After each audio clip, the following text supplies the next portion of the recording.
आमच्या आई वडिलांच्या वयाचे लोक आहेत, त्यांना असं वाटतं की AI हे कुठेतरी ते आहे आणि ते त्याच्याशी जुडलेलेच नाही, त्यांनी कधी वापरलं नाही. म्हणजे ते त्यांच्याही नकळत त्या गोष्टी त्या वापरत आहेत की त्यांना माहीतच नाही की याच्या मागे AIचं अल्गोरिदम काम करत आहे आणि बऱ्याच गोष्टी आता मी घाबरतात टेक्नॉलॉजी आपण.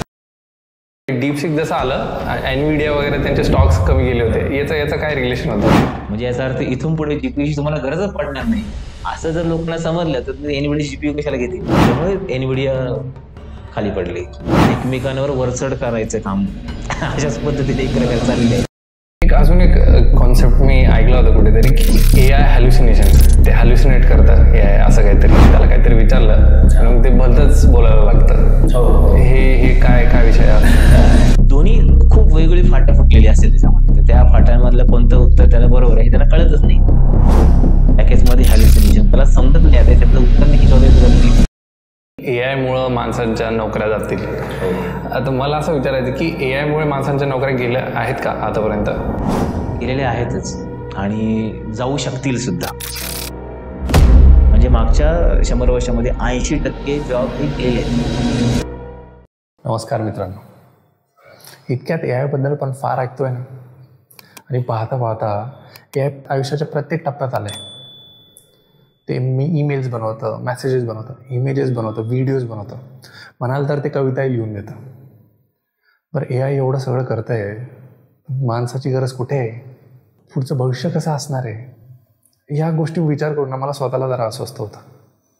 पण जर AI बद्दल आपल्याला थोडं माहिती असेल, AI काम कसं करतं, त्याच्या मर्यादा काय, त्याच्या क्षमता काय, त्याचा वापर कसा करून घेऊ शकतो आपण आपल्या आयुष्यात, त्या गोष्टी सोप्या करू शकता आपल्यासाठी, या सर्व गोष्टींनी थोडी ती अस्वस्थता कमी होऊ शकते. याचमुळे आजचा आपला विशेष भाग आहे. आज आपल्यासोबत आहेत तुषार कुटे. ते डेटा सायंटिस्ट आहेत MITU रिसर्चमध्ये. त्यांनी आतापर्यंत 400हून अधिक AI ट्रेनिंग वर्कशॉप दिले आहेत. तेवढंच नसून कम्प्युटर सायन्समध्ये त्यांनी टेक्निकल पुस्तकं लिहिली आहेत मराठीमध्ये. तुमचा जास्त वेळ न घेता थेट जाऊ आपण आजच्या आपल्या विशेष भागामध्ये. AI सध्या खूपच चालू आहे, ChatGPT आलेलं आहे वगैरे सगळंच. AI बद्दल टेक्निकल लोकांनाही माहिती आहे, नॉन टेक्निकल लोकांना पण माहिती आहे. पण नेमकं AI काय आहे, त्याला कुठे म्हणता येईल की आर्टिफिशियल इंटेलिजन्स येते, म्हणजे तिथे ती बुद्धिमत्ता येते, याच्यावर काय सांगाल? एक नॅचरल इंटेलिजन्स आहे, म्हणजे जगातला सगळ्यात जो बुद्धिमान प्राणी आहे तो आहे मनुष्य. त्याला आपण होमोसेपियन्स म्हणतो. तो अनेक वर्षापासून इव्हॉल्व्ह होत आलेला आहे. म्हणजे त्याच्यामध्ये इंटेलिजन्स हे नॅचरली नव्हतं, पण इव्हॉल्युशन इन इंटेलिजन्स आलं आणि आज आपण पृथ्वीवरती राज्य करतोय.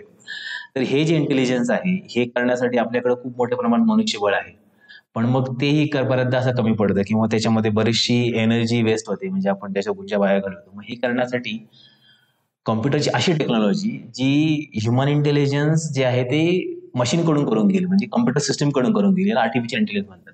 नॅचरल इंटेलिजन्स म्हणजे आपण, आणि आर्टिफिशियल इंटेलिजन्स म्हणजे जी गोष्ट आपण करतो तीच फक्त आपण मशीनकडून करून घेणार.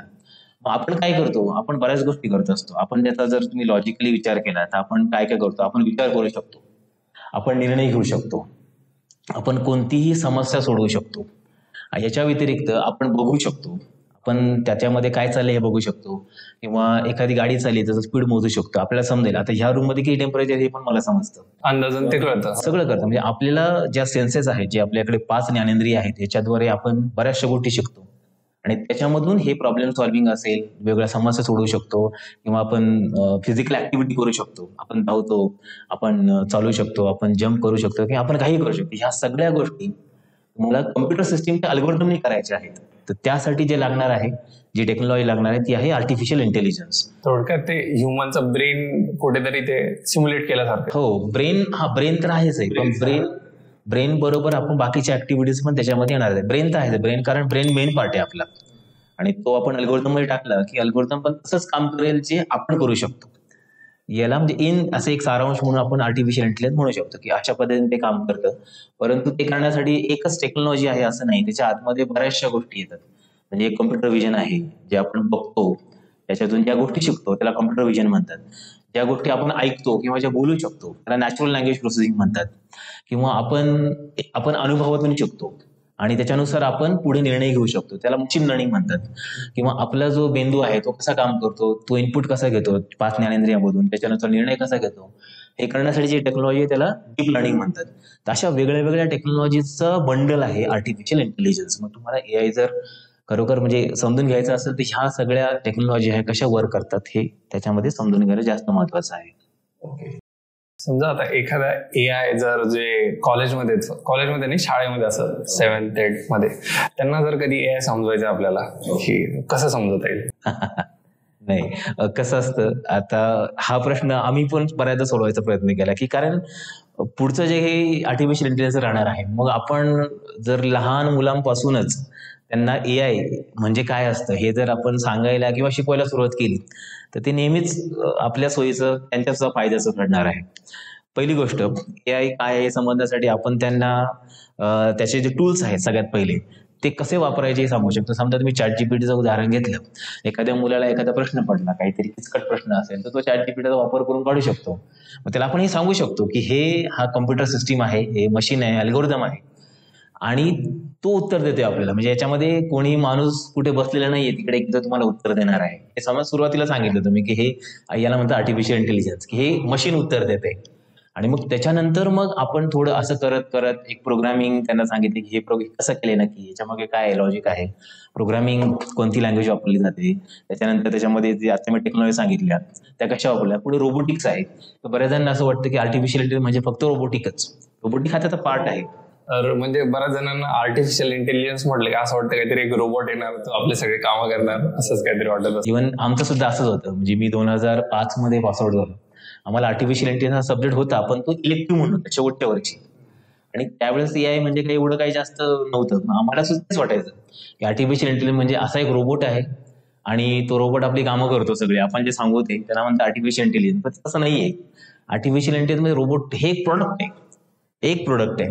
पण आपण जर आपल्या आजूबाजूला बघितलं, तुमच्या मोबाईलमध्ये बघितलं तर त्यामध्ये साधारणतः 30 ते 40 एआय ऍप्लिकेशन्स आहेत. म्हणजे मी जसं सुरुवातीला सांगितलं की आपण जी कामं करतो तीच कामं अल्गोरिदम करून देईल तुम्हाला, त्याला म्हणतात आर्टिफिशियल इंटेलिजन्स. मग ते काही असेल, म्हणजे साधं तुम्ही अमेझॉनला एखादं प्रोडक्ट विकत घेतलं तरी तो तुम्हाला रिकमेंडेशन देतो, फ्रिक्वेंटली बॉट टुगेदर. बरोबर. की तुम्ही मोबाईल फोन घेतलाय तर ब्लूटूथ हेडसेट पण घ्या, हा अल्गोरिदम आर्टिफिशियल इंटेलिजन्स मध्ये येतो. म्हणजे तो आपल्याला आपल्या मागच्या लोकांनी जे विकत घेतल्या होत्या गोष्टी त्याच्यानुसार त्याचं रिकमेंडेशन बनवून आपल्याला पाठवतोय आणि त्याच्यानंतर आपण ते विकत घेतोय. म्हणजे इथे कोणीच माणूस नाहीये, माणूस नाही ठरवत येतो रेकमेंडेशन द्यायला. अशा पद्धतीने. म्हणजे हे झालं आर्टिफिशियल इंटेलिजन्स. म्हणजे फक्त रोबोटच नाही तर अल्गोरिदम. रोबोटिक हा पार्ट असू शकतो पण एक 5 ते 10%. पण बाकीचा जो 90% भाग आहे हा पूर्ण प्रोग्रामिंग मध्ये आहे, ऑटोमेशन सिस्टीम आहे. अशा काही गोष्टी आहेत ज्या एखाद्या प्रोडक्टच्या बॅकग्राऊंडला वर्क करतात, मागे चाललेले आपल्याला माहित नाहीयेत. आपण मोबाईल फोन वापरतोय पण त्याच्या मागे एआयचे एवढे अल्गोरिदम चाललेले आहेत की आपल्याला ते माहितच नाहीये. आणि बऱ्याच आता एआयची जेव्हा पण गोष्ट येते, आता जे माझे आई वडील आहेत किंवा आमच्या आई वडिलांच्या वयाचे लोक आहेत त्यांना असं वाटतं की एआय हे कुठेतरी ते आहे आणि ते त्याच्याशी जोडलेलेच नाही, त्यांनी कधी वापरलं नाही असं त्यांचे समज आहे. पण मुळात ते खूप एआयच्या संदर्भात म्हणजे ते जोडलेलेच आहेत फोनद्वारे, जेव्हा ते युट्यूब पाहत आहे किंवा काही. म्हणजे ते त्यांच्याही नकळत त्या गोष्टी ते वापरतायत की त्यांना माहितच नाही की याच्या मागे एआयचं अल्गोरिदम काम करतंय. सगळ्या ठिकाणी आहे, फक्त मग त्यांना असं वाटत असतं की आपण काही करू शकत नाही याच्यावरती. आणि बऱ्याच गोष्टी आता म्हणजे घाबरतात टेक्नॉलॉजी वापरल्या, कारण याच्यातून काहीतरी वेगळं झालं तर. जसं आपण फोन केला की जशी ती रिंगटोन येते, हॅलोटोन येते, की सायबर फ्रॉड साठी त्यांनी सांगतो. हो, इतक्यात ती खूपच येते. तेच त्याच्यामुळे घाबरतात बरेच जण टेक्नॉलॉजी वापरायला. पण कसं आहे, त्यांना आपण एक सिस्टमॅटिकली थोडंसं आपण शिक्षण दिलं मग ते पण खूप चांगल्या पद्धतीने करू शकतात, वापरू शकतात. मी एक उदाहरण सांगतो. मी एक नॅचरल लँग्वेज प्रोसेसिंगचा एक कोर्स घेतो अमेरिकन कॉलेजमध्ये. तर तिथे एक व्यक्ती आहेत ज्यांचं वय 84 वर्ष आहे, कोर्स करतायत. म्हणजे त्यांना शिकायचंय की प्रोग्रामिंग कसं करतात आणि नॅचरल लँग्वेज प्रोसेसिंग कसं वर्क करतं नक्की. शेवटी काय, प्रत्येकाची इच्छाशक्ती आहे, त्याच्यावरती जर शिकू शकतो. असं काही नाही की आपण खूप जुने झालो मग आपण काही शिकू शकत नाही. प्रत्येक जण शिकू शकतो, फक्त थोडी इच्छाशक्ती दाखवण्याची गरज आहे. त्यांना पण सगळ्यांना शिकता येऊ शकतं. बरोबर आहे. त्यानंतर बदललं, आता आपली पिढी आहे, ज्यांना समजतं लवकर, त्यांना नाही समजणार पण समजेल, वेळ लागेल थोडासा. ते काही एवढं अवघड नाहीये शिकण्यासाठी, असं माझं वैयक्तिक मत आहे. माझ्या अनुभवानुसार सांगतो मी मागच्या 10 वर्षांपासून. कारण शेवटी कुठेतरी ते गणित, इतिहास वगैरे याच्यासारखा तो एक विषयच आहे. मग काहीतरी एक फंडामेंटल्स तिथून सुरुवात केली तर पुढे पुढे ग्रोथ होते. त्यात एआयशी खूप जवळ म्हणजे दररोजचा जो काय होता एक्सपिरियन्स येतो तो ऍड्स, म्हणजे खूपदा असं दिसतं की मी मित्राला काहीतरी बोलतो, काहीतरी सर्च केलं लगेच ते मला युट्यूबवर दिसेल, इंस्टाग्रामवर दिसेल. हे एक बेसिक लेवलवर कसं काम करत असेल हे सांगू शकता तुम्ही, जसं एखाद्या नॉन टेक्निकलला पण समजून येईल. हो बरोबर. आपण एखादं, आता हे नॉन टेक्निकलचं कसं आहे की आपल्याला या गोष्टी माहीत असणं गरजेचं आहे. तुम्ही एखादं सॉफ्टवेअर जेव्हा इन्स्टॉल करता, आता कुठे बघा, एक मोबाईल फोन मध्ये असेल किंवा विंडोज मध्ये असेल, एक सुरुवातीला एक टर्म्स अँड ऍग्रीमेंट येतं, पण वाचतो का ते? आपणच वाचत ते, कारण ते एवढं मोठं असतं आणि वाचलं जरी त्याच्यातल्या टेक्निकल टर्मिनॉलॉजी एवढ्या किचकट असतात, समजायला थोडं अवघड जातं ते. मग आपण काय करतो, टिक करतो, जाऊ द्या पुढे, इन्स्टॉल होतं. त्याच्यामध्ये कसं असतं की त्याच्यामध्ये बऱ्याचशा गोष्टी अशा दिलेल्या असतात की आपण त्यांना परवानगी देतोय की तुम्ही हे वापरून द्या. जसं आता तुम्ही उदाहरण सांगितलं, आपण जे बोलतो हे माझ्या बाबतीत पण होतं, पण मग त्यासाठी काहीतरी छोट्या छोट्या टिप्स असतात, ट्रिक्स असतात की आपण हे बंद करू शकतो. शेवटी काय, कंपन्या त्यांचा फायदा पाहायचा असतो, त्याच्यामुळे ते बाय डिफॉल्ट ह्या गोष्टी चालूच ठेवतात तुमच्या फोनमध्ये की तुम्हाला तुमचा डेटा आहे, हा डेटा तुमचा एआय अल्गोरिदम वापरेल, त्यानुसार काम करेल. डेटा बऱ्याचदा ना जे म्हणजे पॉडकास्ट मधून मला असं याच्यासाठी की जे थोडे नॉन टेक्निकल त्यांना पण आयडिया येतील, तर तुम्ही बऱ्याचदा डेटा शब्द घेताय, पण बऱ्याच आता जे टेक्निकल त्यांना लगेच कळत असेल की डेटा म्हणजे तुम्ही कशाबद्दल बोलताय, लोकेशन, फोटो, नंबर.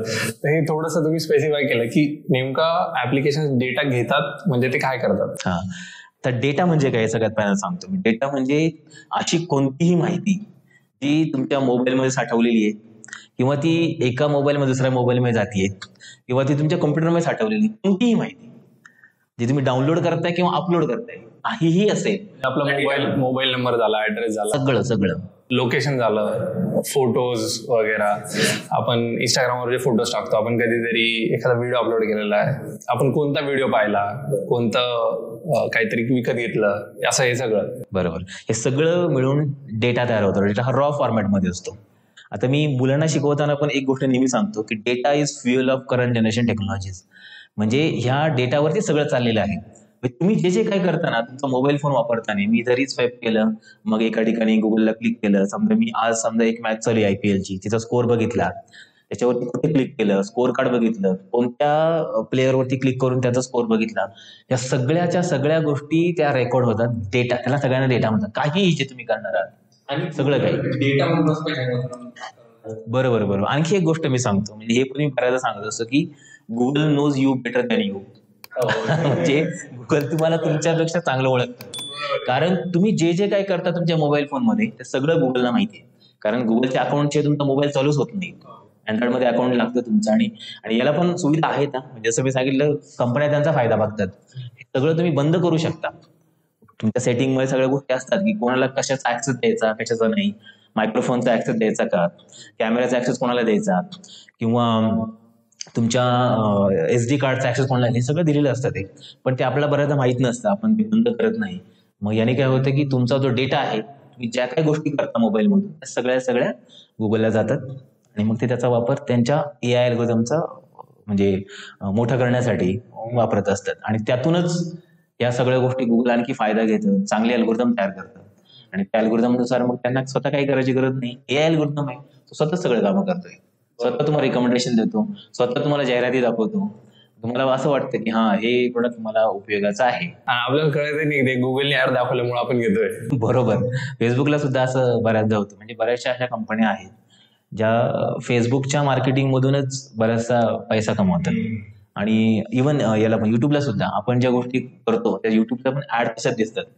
आज डिजिटल मार्केटिंग वर्ल्डमध्ये टोटल पूर्ण जगातलं जेवढं डिजिटल मार्केटिंगचं विश्व आहे त्याच्यामधला 52% रेव्हेन्यू हा YouTube.com एकाच वेबसाईटचा आहे.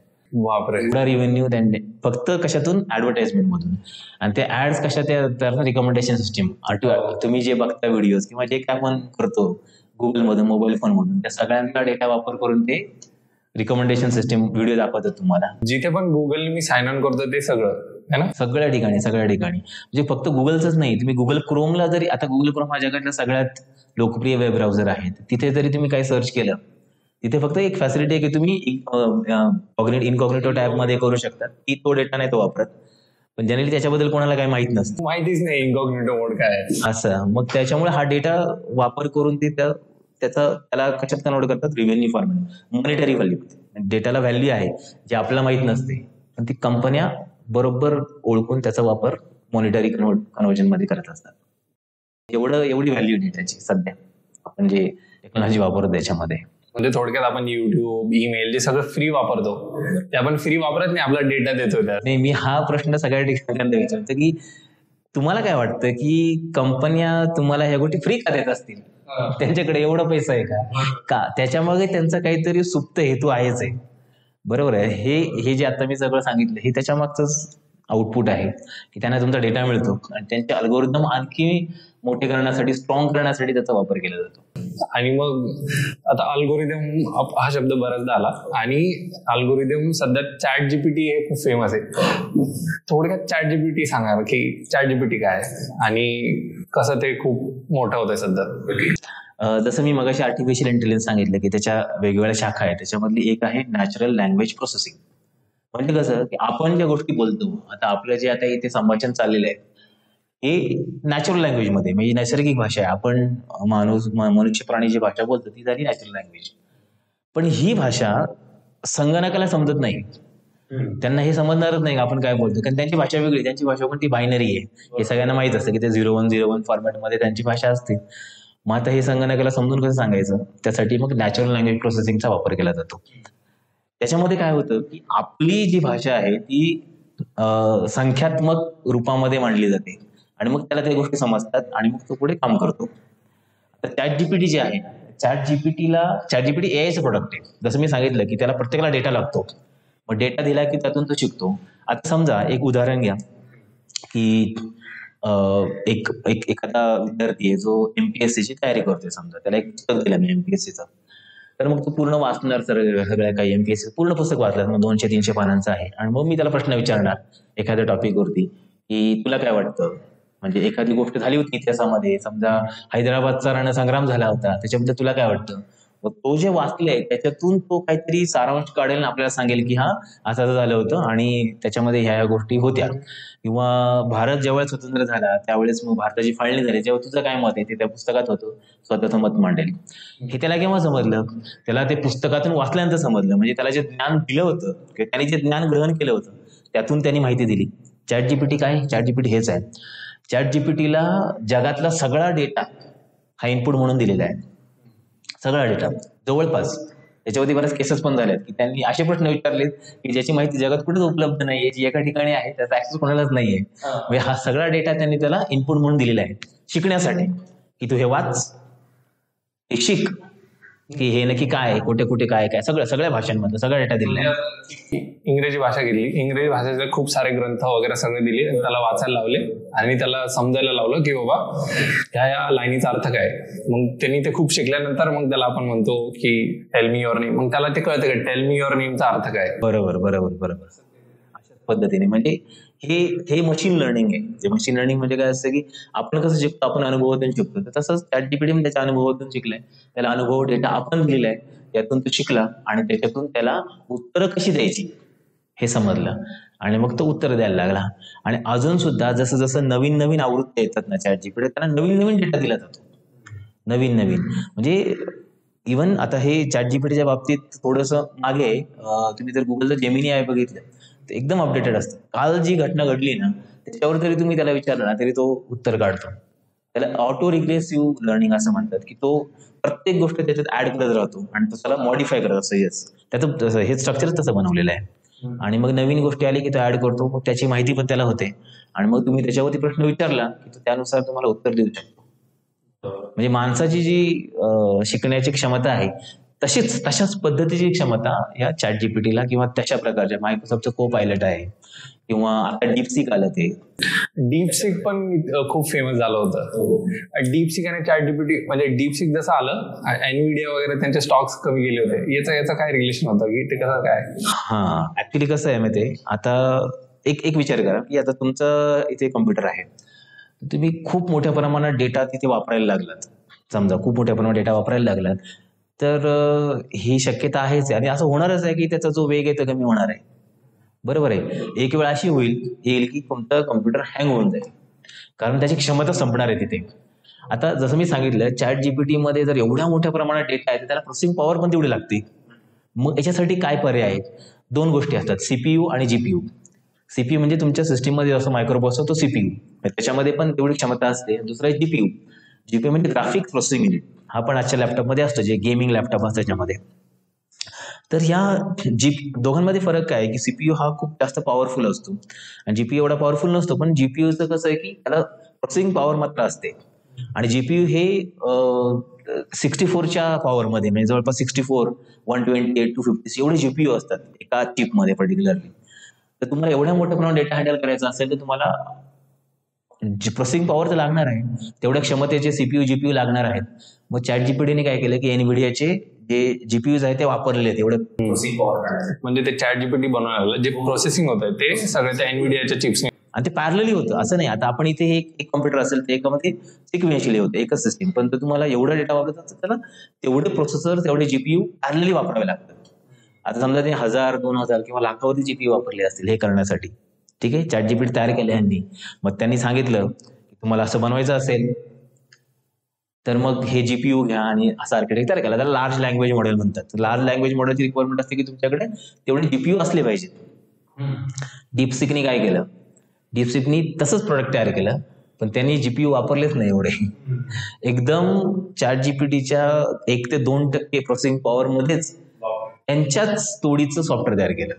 मग त्यांनी हे सिद्ध केलं की तुम्हाला एलएलएम बनवायचं असेल असं कन्व्हर्सेशन, त्याला जीपीयूची गरज नाही. म्हणजे याचा अर्थ इथून पुढे जीपीयूची तुम्हाला गरजच पडणार नाही. असं जर लोकांना समजलं तर एनव्हिडिया जीपीयू कशाला घेतील. बरोबर आहे. मग म्हणून पटपट पैसे काढले लोकांनी त्यातून. त्यामुळे एनव्हिडिया खाली पडली. अशी परिस्थिती. म्हणजे हे एकमेकांवर वरचढ करायचं काम अशाच पद्धतीने एक प्रकार चाललेलं आहे. चीन विरुद्ध युएसए असेल किंवा बाकीचे देश असतील. ह्या कारणामुळे म्हणजे लोकांना असं समजलं की आता एनव्हिडियाचं जीपीयूची गरज नाही, भविष्यात काहीच करण्याची गरज नाही असं. अजून एक टॉपिक ज्याच्याबद्दल खूप बोललं जातं की एआय मुळे माणसांच्या नोकऱ्या जातील. आता मला असं विचारायचं की एआय मुळे माणसांच्या नोकऱ्या गेल्या आहेत का आतापर्यंत, आणि गेल्यात तर कोणत्या गेल्यात? गेलेल्या आहेतच आणि जाऊ शकतील सुद्धा. म्हणजे बऱ्याच ठिकाणी आहे. कोणत्या गेल्यात असं म्हणण्यापेक्षा एक साधी एकदम छोटी छोटी उदाहरण जरी घेतली. आता हे मी माझ्या वाचनातल्या गोष्टी सांगतो. अच्युत गोडबोले यांचं काही पुस्तक आहे, त्यांचा खूप चांगला अभ्यास याच्यावरती. त्यांनी पण बऱ्याचशा केस स्टडीज अशा दिलेल्या होत्या. किंवा आणखी जे तज्ज्ञ लोक आहेत आर्टिफिशियल इंटेलिजन्स मध्ये जे वेगवेगळ्या क्षेत्रात काम करतात, समजा जेफ्री हिंटन आहे, तुम्ही नाव ऐकलं असेल. तर हे सर्व आर्टिफिशियल इंटेलिजन्सच्या जे आहेत काय म्हणतात त्याला फायदे आणि तोटे याच्यावरती विचार मंथन करणारे लोक आहेत. त्यांच्यानुसार त्यांच्यामध्ये असं सांगितलं होतं त्यांनी की समजा 100 वर्षापूर्वी जे जॉब उपलब्ध होते त्यातले आज फक्त 20% जॉब आहेत. म्हणजे त्याच प्रकारचे जॉब आज 20% आहेत. म्हणजे मागच्या 100 वर्षामध्ये 80% जॉब हे गेलेले आहेत. बरोबर आहे. म्हणजे याचा अर्थ काय आहे की टेक्नॉलॉजी बदलली की जॉब जाणारच आहेत. हा वर्षानुवर्षे चालत आलेला नियम आहे. म्हणजे असं नाही की जॉब त्याच प्रकारे राहतील. आपण जे करतो एक साधं उदाहरण घ्या की ड्रायव्हर जो आहे, हा ड्रायव्हरची जो नोकरी असते अजून 20-30 वर्षानंतर कदाचित ड्रायव्हरची नोकरी पण नाही राहणार. ड्रायव्हर हा जॉबच नाही राहणार, कारण सगळे मशीन ऑटोमॅटिक होतील. हे होणारच आहे. मग असे वेगवेगळ्या प्रकारचे जॉब्स, इव्हन सॉफ्टवेअर इंजिनिअरिंग मध्ये येणारे जॉब्स आहेत त्यांचे पण काम आज एआय करत आहे. म्हणजे एआय तुम्ही चॅट जीपीटीला प्रोग्राम जर दिला की मला अशी अशी सिच्युएशन पाहिजे तर प्रोग्राम बनवायचा आहे, ते आपल्याला प्रोग्राम बनवून देतं. प्रत्येक जॉब ट्रेंड हा बदलत जातो आणि तो बदलणारच आहे. फक्त कसं आहे की एआय नवीन जॉब कोणते तयार करते हे बघणं महत्वाचं आहे. तुम्हाला डेव्हलपमेंट मध्ये करायचं असेल की एआय कसं वापरायचं किंवा एआयचा वापर करून तुम्ही डेव्हलपमेंट कशी करणार, हे जे स्किल तुमच्याकडे असेल तर डेफिनेटली तुम्हाला याच्यामध्ये जॉब आहे. किंवा ऑटोमोबाईल कंपनीमध्ये गेले, ऑटोमोबाईल कंपनीमध्ये इंडस्ट्री 4.0 इम्प्लिमेंट करता येत सध्या. इंडस्ट्री 4.0 म्हणजे काय, एआय आणि आयओटीचं कॉम्बिनेशन आहे. म्हणजे की इथे कोणतीच गोष्ट आता अशी माणसांच्या द्वारे होत नाही, की ऑटोमेशन आहे. मग याच्यासाठी प्रोग्रामर लागतात कंपन्यांना. तर हे प्रोग्रामर त्याची टेक्नॉलॉजी वापरणार, ते टेक्नॉलॉजी तयार करणार आहे, अशा लोकांना डिमांड राहणारच आहे. मग हे सुद्धा पुढे बदलू शकतं.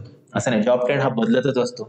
जर एका शतकामध्ये जर 80% जॉब 80% प्रकारचे जॉब जर गेले असतील ही खूप मोठी गोष्ट आहे. पण त्याच्यात आपल्याला आता एवढा फरक जाणवते का? आता आपल्याला जाणवत नाही. 100 वर्षापूर्वी काय होतं, जे छोट्या छोट्या गोष्टी होत्या त्या आज मशीननी केल्या जातात. आज ज्या गोष्टी त्या पुढे वेगळ्या मशीननी केल्या जातील असं आहे. पण मग त्याच्यासोबत काही वेगळ्या जॉब्स पण निर्माण होतात, ज्या जुन्या जातात आणि नवीन जॉब तयार होते. बरोबर आहे.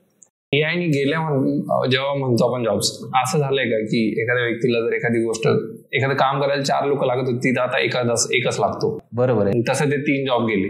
ढळढळ दिसत नसलं तरी ते अशा प्रकारे ते गेलं. बरोबर आहे. म्हणजे एकदम साधं उदाहरण घेतलं मी, एकदम साधं, की आपला जो सीसीटीव्ही आहे तर एका त्या सीसीटीव्हीमुळे सुद्धा ऍक्टिव्ह सीसीटीव्ही म्हणतोय मी, आधी पॅसिव्ह असेल आता ऍक्टिव्ह आहे. सीसीटीव्हीच कॅप्चर करू शकते की समोर काय प्रॉब्लेम आहे असं. ते एकामुळे 3 सिक्युरिटी गार्डचे जॉब जाऊ शकतात.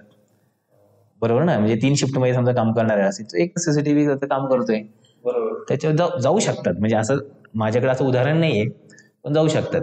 एक मी असं मीम बघितलं होतं लिंक्डइन वरती की हेलिकॉप्टर मधून फोटोग्राफी व्हिडिओग्राफी करत होते ते आणि वरून सगळं. तर मागच्या 10 वर्षामध्ये ते सगळे गेले ना, आता ड्रोन आलेले आहेत. तर तिथून फोटोग्राफी करायची गरज नाही, ड्रोनच सगळं करू शकतो. म्हणजे 10 वर्षामध्ये त्याचा जॉब गेला. बरोबर आहे. 10 वर्षात एवढं झालेलं आहे. पुढे आणखी होऊ शकतं ते. फक्त मग कसं की तंत्रज्ञान अवगत करणं हे जास्त महत्वाचं आहे, की ह्या तंत्रज्ञानाचा माझ्या क्षेत्रात कसा वापर करता येऊ शकतो आणि यातून परत आणखी नवनवे जॉब तयार होणार आहेत आणि होत आहेत. असे कितीतरी जॉब आहेत की जे बऱ्याच जणांना माहितच नाही की असा जॉब आहे म्हणून. असा म्हणजे एक मागे माझ्या विद्यार्थ्याने सांगितलं होतं काहीतरी डिझास्टर अनालिस्ट असं त्याचं जॉबचं नाव होतं, डिझास्टर अनालिस्ट. आता हा डिझास्टर अनालिस्ट नक्की काय करतो त्यांनी सांगितलं मला बऱ्याच गोष्टी, की एखादी गोष्ट जर चुकीच्या पद्धतीने जात असेल तर तिला परत वाटेवर आणण्याचं काम आहे त्याचं. आणि एवढं सारांश सांगितलं. मग त्यासाठी तुला अनालिसिस करायचं आहे. मग ते अनालिसिस कसं करायचं तो ठरवणार. आता जॉब आहे डिझास्टर अनालिस्ट. म्हणजे असे वेगवेगळ्या प्रकारचे जॉब तयार होत आहेत. मग ते बदलत जाणार आहे. फक्त मग आपल्याला ते तंत्रज्ञान आणि त्या क्षेत्रातलं ज्ञान अवगत करणं जास्त महत्वाचं आहे याच्यामध्ये. चॅट जीपीटी, डीपीआय याच्यासारखे जे मॉडेल्स नवीन आलेत आणि हे टेक्नॉलॉजी क्षेत्रात, फक्त टेक्नॉलॉजी क्षेत्रात नाही पण बाकी क्षेत्रात पण खूप सर्रास वापरले जात आहेत. मग याचा कुठे धोका येतो का, की जेव्हा आपण हे सगळं वापरतोय कोणत्या गोष्टीचं लक्ष घेतलं पाहिजे आपण? धोके तर आहेच आहेत. मगाशी मी सांगितलं तुम्हाला जेफ्री हिंटनचं नाव. जेफ्री हिंटन यांना मागच्या वर्षी 2 वर्ष 2022चं 2023चं नोबेल पारितोषिक आहे भौतिक शास्त्रासाठी. म्हणजे एक संगणक तज्ज्ञाला भौतिक शास्त्रामधलं नोबेल प्राइज मिळणारा पहिलाच माणूस, कारण संगणक शास्त्रामध्ये नोबेल प्राइज मिळत नाही.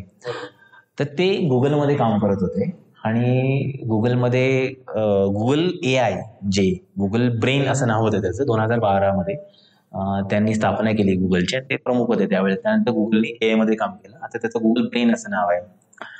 तर त्या गुगल ब्रेनमध्ये त्यांनी बऱ्याचशा गोष्टी डेव्हलप केल्या. पण त्यांनी 2022-23 मध्ये गुगल सोडलं. त्याच्यासाठी एआयचा विधायक काम करण्यासाठी, एआयचे विधायक काम करण्यासाठी लोकांमध्ये जनजागृती करण्याचं काम ते आता करतायत. त्यांना एआयचे धोके माहीत होते. स्वतः त्यांनी आर्टिफिशियल न्यूरल नेटवर्क तयार केले वेगवेगळ्या प्रकारचे.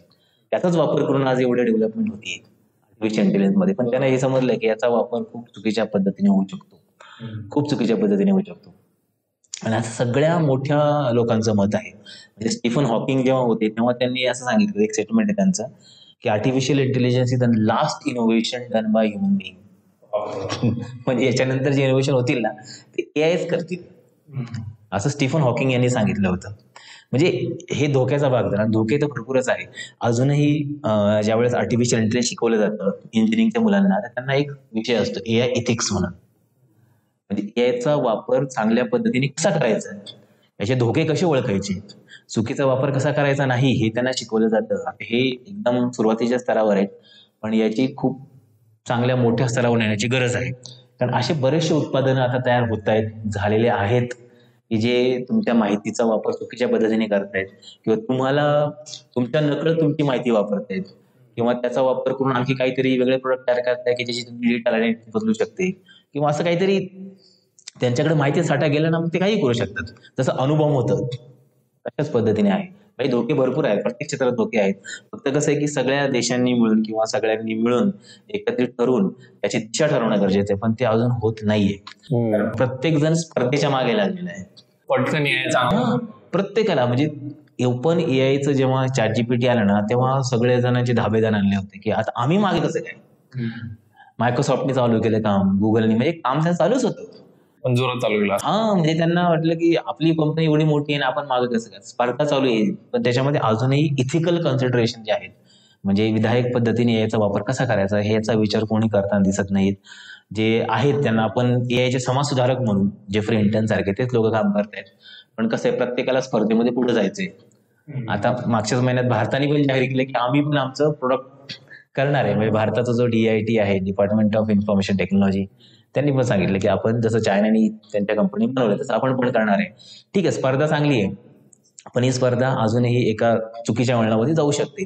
त्यासाठी सगळ्यांनी मिळून काहीतरी एक एक समान कायदा करणं गरजेचं आहे की याचा चुकीच्या पद्धतीने वापर केला गेला नाही पाहिजे. अजून 100 वर्षांनंतर माणसाचं पृथ्वीवरचं आयुष्य कसं असेल याचा विचार केला गेला पाहिजे. त्यासाठी जर तो नाही केला गेला तर मग अवघड आहे सर्व काही. म्हणजे असं आहे. थोडक्यात जसं न्यूक्लिअर पॉवर बद्दल सगळ्यांनी एक ईस्ट ठरवलं गेलंय, तशाच बाबतीत काहीतरी. बरोबर. आणखी एक उदाहरण सांगतो मी. एक लेखक आहेत युval नोआ हरारी म्हणून, काही नाव ऐकलं असेल तुम्ही. मागच्या दशकामध्ये जे बुक ऑफ द डेकेड म्हणतात, सेपियन्स त्यांनी लिहिलेले आहेत. तर त्या सेपियन्स मध्ये त्यांनी मानवाचा आत्तापर्यंतचा इतिहास लिहिलेला आहे. त्याच पुस्तकाला जोडून त्याची एक शृंखला तयार केली. त्या शृंखला म्हणजे दुसरं पुस्तक लिहिलं पुढे, होमो डेयस नावाचं आहे. होमो डेयस म्हणजे काय, आपण होमो सेपियन्स आहेत. होमो डेयस म्हणजे भविष्यातील माणूस कसा असेल तो होमो डेयस. मग त्याच्यामध्ये त्यांनी असं दिलंय की 2 तंत्रज्ञान आहेत जे होमो डेयस तयार करू शकतात. म्हणजे कसं, आर्टिफिशियल इंटेलिजन्स आणि जेनेटिक इंजिनिअरिंग, अशा दोघांचं एकत्रित म्हणून तो होमो डेयस येईल. तर त्यांनी आता ही गोष्टी एक विचारवंत म्हणून किंवा एक इतिहासकार म्हणून त्यांनी या गोष्टी मांडल्या. त्यांनी काय सांगितलं की ह्या पृथ्वीवरती फक्त मागच्या करोडो वर्षांपासून एका वेळी एकच प्राणी राज्य करत आलेला आहे असं त्यांनी सांगितलं. की 6.5 करोड वर्षांपूर्वी, त्याच्या आधी जवळपास 24 करोड वर्ष डायनोसॉर या जगावरती राज्य करतो. डायनोसॉर गेल्यानंतर होमोसेपियन्सचा उदय झाला, ते राज्य करायला लागले. आज फक्त मानवाचंच राज्य आहे. उद्या जर मानवानी स्वतःसारखाच किंवा आपल्यापेक्षा बलवान बुद्धिमान प्राणी मशीनद्वारे बनवला तर होमोसेपियन्स या जगात राहणार नाहीत, होमोडेयस राज्य करतील. हे त्यांनी त्या पुस्तकात लिहिलेलं आहे. हा धोका आहे सगळ्यात महत्वाचं. मग तो धोका, त्या धोक्यापर्यंत आपण पोहोचू नये त्यासाठी आत्ताच ती पावलं घेणं गरजेचं आहे, जे अजून कोणी करताना दिसत नाही. हे सगळ्यांचं, बऱ्याच जणांचं मत आहे, खूप जणांचं मत आहे. जे मी मागं एक बातमी वाचली होती, गुगल जे त्यांच्या आतमध्ये काम करतंय त्यांच्या AI मध्ये, त्याच्यावरती FBIचा वॉच आहे. FBI बघतं की नक्की काय करतायत आतमध्ये, आम्हाला त्याबद्दल काही माहित नाही. FBI म्हणजे त्यांची गुप्तहेर संघटना आहे, कोणाची, USAची. आणि तीच गुगलवरती वॉच ठेवून आहे की हे नक्की टेक्नॉलॉजी डेव्हलपमेंट मध्ये काय करतात. यांनी काही चुकीच्या पद्धतीने तयार केलं असं काहीतरी की जे आपल्याला धोकादायक ठरू शकतं असं आहे. म्हणून हे सगळ्यांचाच दृष्टिकोन अशापणे झालेला आहे की स्पर्धेमध्ये आपल्याला पुढे जायचंय आणि ह्या टेक्नॉलॉजीचा आपला वापर. एक्झॅक्टली, टेक्नॉलॉजी वॉर आहे. तिथं डेटा फ्युएल सगळ्यांना मिळालेलं आहे. मग त्यातून ते नवीन शस्त्रास्त्र तयार करतायत. त्याच्यावरती काहीतरी अंकुश ठेवणं गरजेचं आहे, अशी सध्या तरी परिस्थिती दिसते. चांगली गोष्ट आहेच जे आपण वापरतो. ChatGPT जरी उदाहरण घेतलं, मी माझी स्वतःची कितीतरी कामं त्यातून करत असतो, पण खूप आपला वेळ वाचतो, आपली ब्रेन पण रिफ्रेश होतं एक प्रकारे, आणि आपल्याला नवीन संकल्पना मग सुचतात. त्याच्यामध्ये चांगला वापर केला गेला पाहिजे. चुकीच्या पद्धतीने गेला की मग ते नाही होऊ शकत पुढे व्यवस्थित. पुढे आपण याच्यावरच येऊ की एआयचा आपण कसा वापर केला पाहिजे. मग इथूनच मला ऐकायला आवडेल की तुम्ही तुमच्या दैनंदिन दिवसात एआयचा कसा वापर करतात शक्यतो. जसं सगळेजण मोबाईल फोन वापरतात तशाच पद्धतीने म्हणू शकतो. किंवा दुसरी गोष्ट, आता मी स्वतः ट्रेनर आहे बऱ्याच आर्टिफिशियल इंटेलिजन्स मध्ये किंवा डेटा सायन्स मध्ये, बिझनेस इंटेलिजन्स मध्ये आमची ट्रेनिंग असते. म्हणजे माझं क्षेत्र हे आहे, तर त्या क्षेत्राशी निगडीत जे टूल्स असतील बरेचसे आता जवळपास सगळ्यांमध्ये हे आले. तुम्ही एकदम फोटोशॉप जरी बघितलं तर फोटोशॉपमध्ये पण तुम्ही इमेज जनरेट करू शकता. समजा मला एखाद्या मुलाला ही गोष्ट शिकवायची आहे, त्याचा फोटोज उपलब्ध नाहीये, तुम्ही एकदम व्यवस्थित प्रॉम्प्ट दिला एखाद्या इंजिनला. प्रॉम्प्ट एक शब्द सांगाल की प्रॉम्प्टचा अर्थ काय? प्रॉम्प्ट म्हणजे आपण जी कमांड देतो ChatGPTला त्याला साधं प्रॉम्प्ट म्हणतात. प्रॉम्प्ट म्हणजे एकदम आपल्याला जे पाहिजे बरोबर योग्य भाषेमध्ये लिहिलं गेलं पाहिजे, योग्य भाषेमध्ये, की मला असंच पाहिजे, त्याच्यामध्ये हे आलं पाहिजे, ते आलं पाहिजे. समजा मी असं मला एक कथा लिहायची आहे, कथा पण तू लिहून देऊ शकतो. मग त्या कथेचा नायक कोण आहे, त्याची नायिका कोण आहे, ते काय करतात, त्याचा उगम कुठून होतो, शेवट कुठं होतं, हे सगळं अगदी सुसूत्रपणे जर तुम्ही त्याला दिलं, जितक्या चांगल्या प्रकारे तिथे संदर्भ दिला तितकं चांगल्या पद्धतीने येणार. म्हणजे आपण जसं देऊ ना त्याच पद्धतीने तो तुम्हाला रिटर्न देतो. जसं इनपुट आउटपुट, त्याला म्हणतात प्रॉम्प्ट. तर मग माझ्या क्षेत्रामध्ये जेव्हा मला इमेजेस तयार करायचे असतील तर मी त्याचा वापर करतो. गुगल को पायलट, मायक्रोसॉफ्ट को पायलटचं जे टूल आहे ते खूप चांगल्या पद्धतीने आहेत. किंवा कॅनव्हा आहे, कॅनव्हामध्ये पण AI ऍप्लिकेशन आहे ज्याने फोटोज तयार करता येतात. आपल्याला म्हणजे कसं असतं की एखादी गोष्ट तुम्ही बघता तर तुमच्या लवकर डोक्यात जाते, तुम्ही ऐकता ते तेवढं पटकन जात नाही. मग तुम्हाला तसं बनवायचं असेल तर मग ते AI ने दिलेलं आहे. AI द्वारे आम्ही व्हिडिओ पण तयार करतो. एखादी गोष्ट तुम्हाला व्हिडिओमधून दाखवायची आहे, कारण व्हिडिओ बघितल्यानंतर पण बऱ्याच गोष्टी लवकर समजतात. मग तुम्ही तशा पहिले प्रॉम्प्ट दिला की असं असं पाहिजे, इथून सुरुवात झाली पाहिजे, त्याने हे केलं पाहिजे, एवढा वेळ घेतला पाहिजे, सगळं बरोबर व्हिडिओ तयार करून देणार तुम्हाला. या GPT मध्ये सुद्धा आपल्याला बऱ्याचशा गोष्टी माहीत नसतात. एखादा प्रोग्राम आहे, तो प्रोग्राम एका प्रकारे मला हे लॉजिक माहिती आहे, मला दुसरं लॉजिक माहित नाहीये, ते सांगतात आपल्याला समजतं, अरे हा असं पण करू शकतो. बऱ्याचशा गोष्टी अशा, इव्हन मी स्वतः रिसर्च मध्ये सुद्धा एखादी गोष्टी रिसर्च आहे, एखादं उत्तर मिळत नाहीये की असं इनपुट दिलं तर असं येऊ शकतं का, हे प्रॉक्टिकल असतं, हायपोथेसिस असतं, असं होऊ शकतं, रिसर्च मध्ये होतं, पण आपण ते सिद्ध करू शकतो. मी सांगितलं ChatGPT ला की असं असं केलंय, तुम्हाला बरोबर वेगवेगळ्या प्रकारचे सोल्युशन देईल. म्हणजे हे माझ्या दैनंदिन जीवनातला वापर आहे की अशा पद्धतीने आपण करतो. याच्या व्यतिरिक्त अजून बरेचसे उपयोग आहेत, आपण करू शकतो. म्हणजे करू शकतो ते अजून असे हे नाही, म्हणजे तुमच्या क्षेत्राशी संबंधित आहे. तुम्ही लिंग्विस्टिक बॅकग्राऊंडचे आहात, फायनान्स बॅकग्राऊंडचे आहेत, ई कॉमर्सचे आहेत, बँकिंगचे आहेत, प्रत्येक ठिकाणी तुमच्या मनात काहीतरी प्रॉब्लेम्स असतात, त्याचं सोल्युशन AI मध्ये मिळू शकतं. मला एक स्वतःचा अनुभव सांगायला आवडेल की एक गमतीदार प्रकारे AI कसं वापरलं जाऊ शकते की कधी कधी आपल्याला असं वाटतं की चहा सकाळी प्यावा का नाही प्यावा, पटकन ChatGPT ला विचारलं की लगेच ते तेवढं उत्तर देतं आपल्याला, बरोबर आहे ना. कारण गुगलवर सर्च केलं मग तिथे 4 वेबसाईट येणार, ते आपल्याला पाहावं लागणार, मग हे पाहावं नाही लागत. हो हो हो, है ना, असंच काहीतरी. बरोबर. आणि ते म्हणजे बऱ्याच गोष्टी सारांश खूप चांगल्या पद्धतीने देतात. म्हणजे एखादी गोष्ट आपल्याला एखाद्या वेबसाईटवरती पण मिळत नाही, की हे एकदम असं रफ आयडिया दिली असते, पण तुम्ही त्याला ते व्यवस्थित सांगितलं की मला असं पाहिजे. समजा मी जर असं सांगितलं की म्हणजे एकदम हे रिअल उदाहरण ChatGPT करू शकता की समजा सन 2000 ते 2010 मध्ये सचिन तेंडुलकरने जेवढ्या काही मॅचेस खेळल्या होत्या त्या सगळ्या मॅचचं मला रेकॉर्ड पाहिजे. त्याच्यामध्ये काय पाहिजे, कोणाविरुद्ध खेळले, किती तारीख होती, किती रन घेतले, केले त्यांनी, तो नॉट आउट होता का, किती बॉल फेस केले, किती 4 केले, किती 6 होते आणि किती डॉट्स होते. जर टाकलं ना तर बरोबर टेबलमध्ये मला बनवून देतो. ही माहिती कुठेच उपलब्ध नसते, मला बरोबर काढून देणार आहे ही गोष्ट. म्हणजे जो आपला शोधायचा सगळा वेळ जाईल तो जातच नाही त्याने. गुगलपेक्षा ChatGPT चांगल्या पद्धतीने काम करतो. असं आहे. सध्या काय लिमिट्स आहेत यायला, की AI काय करू शकतं किंवा काय करू नाही शकत. इतक्यात एक कोणत्या तरी AI समिटला गेले होते मोदी आणि त्यांनी एक उदाहरण दिलं की AI ची काय लिमिट आहे ती. बरोबर. त्यानंतर तुम्ही जर त्याला म्हटलं एक डाव्या हाताने लिहिणारा फोटो दे, तर ते राईट हँडनीच दे, कारण त्यात तसा डेटावर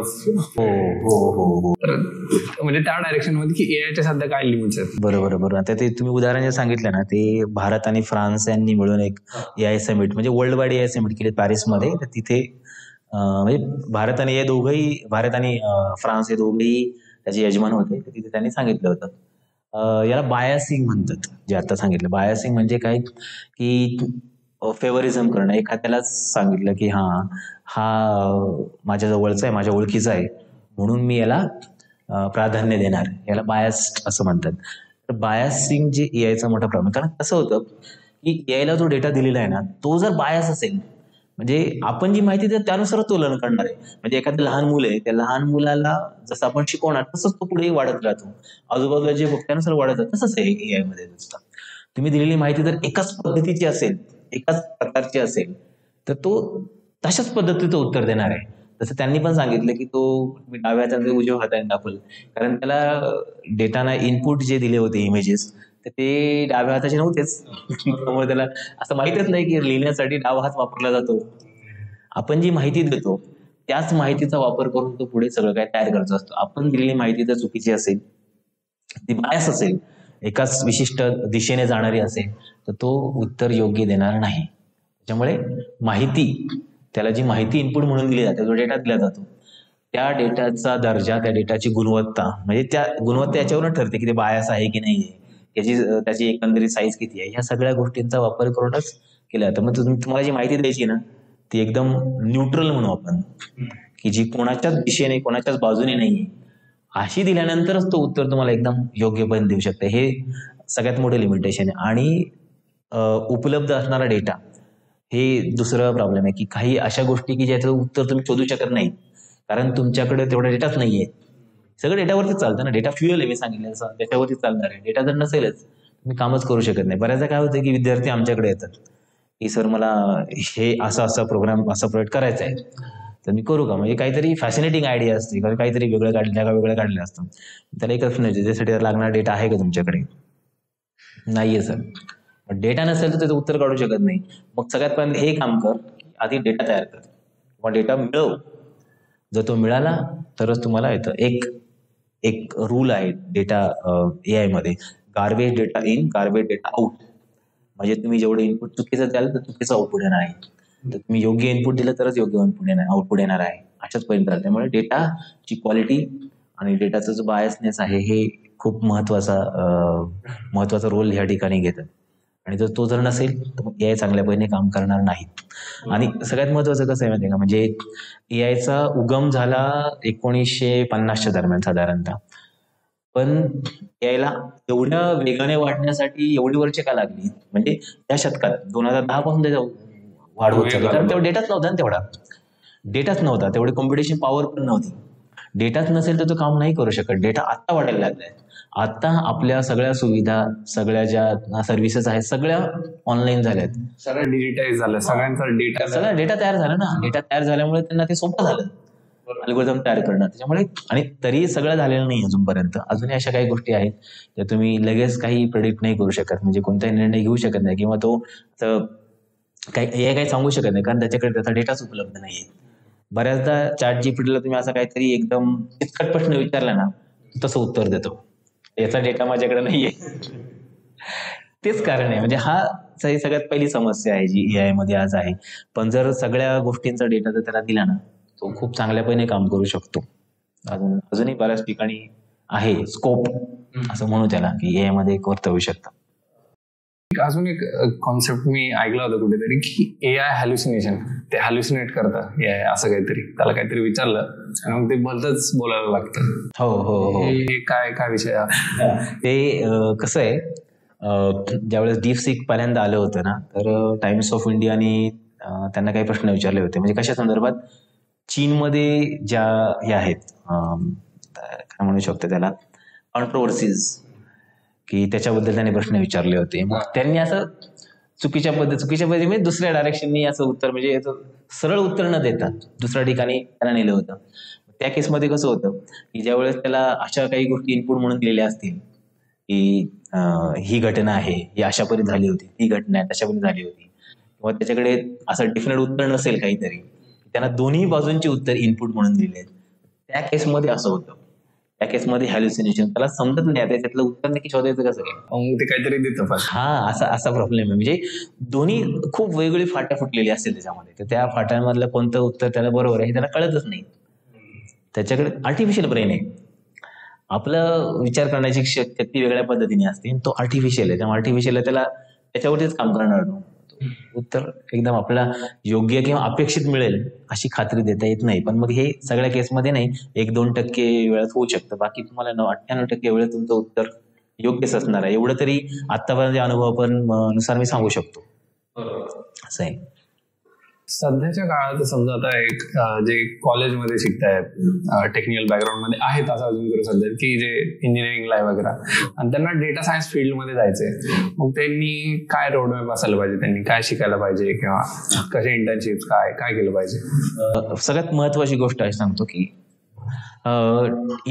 इन्फॉर्मेशन टेक्नॉलॉजीमध्ये येण्यासाठी मुलं काय करतात, बझवर्ड्स हा जो शब्द आहे, की आता काय चाललंय, याला खूप महत्व आणि असतंच ते महत्व की आता पुढे काय चाललंय. म्हणजे समजा ब्लॉकचेन बूम मध्ये आहे, मुलं ब्लॉकचेन करतात. डेव्हऑप्स असं म्हणतात की त्याला खूप सॅलरी, मग ते डेव्हऑप्स मध्ये कोर्स वगैरे करतात. किंवा आता आर्टिफिशियल इंटेलिजन्स आहे, मग त्याच्यामध्ये जातात की आता AIDS नावाची वेगळी ब्रँच आहे, तिकडे जातात. ठीक आहे, हे सगळं आहे, सगळ्यांना असं वाटतं की आपण योग्य स्ट्रीम मध्ये असलं पाहिजे. पण त्याच्यासाठी लागणारी जी मूलभूत कौशल्य आहे हे तुम्हाला आहेत का, हे आपण शोधत नाही. आता एआयचा विचार करा, एआय साठी सगळ्यात पहिल्यांदा तुम्हाला गणित चांगलं असणं महत्वाचं आहे, सगळ्यात पहिली गोष्ट. आणि हे मुलांना केव्हा समजतं, जेव्हा ते ऍक्च्युली पहिल्या वर्षी किंवा दुसऱ्या वर्षी किंवा पहिल्या दुसऱ्या वर्षी नसतं एवढं, तिसऱ्या वर्षी जेव्हा जातात, जेव्हा प्रत्यक्षात जेव्हा अल्गोरिदम त्यांना बनवायचे असतात त्यावेळेस तेव्हा समजतं की हा आम्हाला मॅथमॅटिक्स माहीतच नाही. सगळ्यात पहिली जी गोष्ट आहे ना, ती तुमचं मॅथमॅटिक्स माहीत असणं गरजेचं आहे. मी हे युजर म्हणून सांगत नाही, म्हणजे आर्टिफिशियल तुम्हाला वापरायचं म्हणून नाही, तुम्हाला प्रोग्राम करायचा असेल, म्हणजे आर्टिफिशियल इंटेलिजन्स सारखं काहीतरी बनवायचं असेल, हो, तर त्यासाठी पहिली जी रिक्वायरमेंट आहे, आता रोडमॅपचा पहिला पार्ट हा तुमचं गणिताचं ज्ञान किती आहे. हे तुम्हाला गणिताची आवड आहे का? आवड नसेल तरी चालते. मी माझे तसंच होतं. मी इंजिनिअरिंगला माझा डिप्लोमा झाला, diploma direct second year admission होतं, एक मॅथमॅटिक्स होता, 40 मार्क पडले होते फक्त. मग ऍक्च्युली कसं त्यावेळेस मॅथमॅटिक्स एवढं माहित नव्हतं. नंतर जेव्हा प्रत्यक्षात एआय मध्ये काम करायला सुरुवात केली ना, त्यावेळेस गणिताचं महत्व समजलं. गणित सगळ्या ठिकाणी आर्टिफिशियल इंटेलिजन्सचा जो उद्गाता आहे, ज्याला आपण म्हणजे फादर ऑफ एआय म्हणतो, ॲलन ट्युरिंग, त्यांनी एक स्टेटमेंट होतं की, म्हणजे एक समरी मी सांगतो, what ever happens in the world is having a pattern present in it. म्हणजे ज्या काही गोष्टी घडतात त्याच्यामध्ये काहीतरी गणिताचा पॅटर्न असतो, काहीतरी तो शोधायचा आहे आपल्याला. तो एकदा तुम्हाला सापडला ना की तुम्ही बरोबर पुढं काय होईल ह्याच पॅटर्ननुसार शोधू शकता, त्याने सांगितलं होतं. त्यामुळे सगळ्यात पहिली जी गोष्ट आहे ती तुमची मॅथमॅटिक्स, त्याच्याबरोबर स्टॅटिस्टिक्स. स्टॅटिस्टिक्स हे डेटा सायन्ससाठी जास्त लागतं. म्हणजे डेटा हँडल करण्यासाठी, तुम्हाला डेटा हाताळायचा आहे, त्याच्यावरती वेगळे कामं करायची असेल तर स्टॅटिस्टिक्स, सांख्यिकी शास्त्र, संख्याशास्त्र, ही दुसरी गोष्ट झाली. कारण हे खूप सुरुवातीच्या स्तरावरती येतात. प्रोग्रामिंग हा पुढचा पार्ट झाला.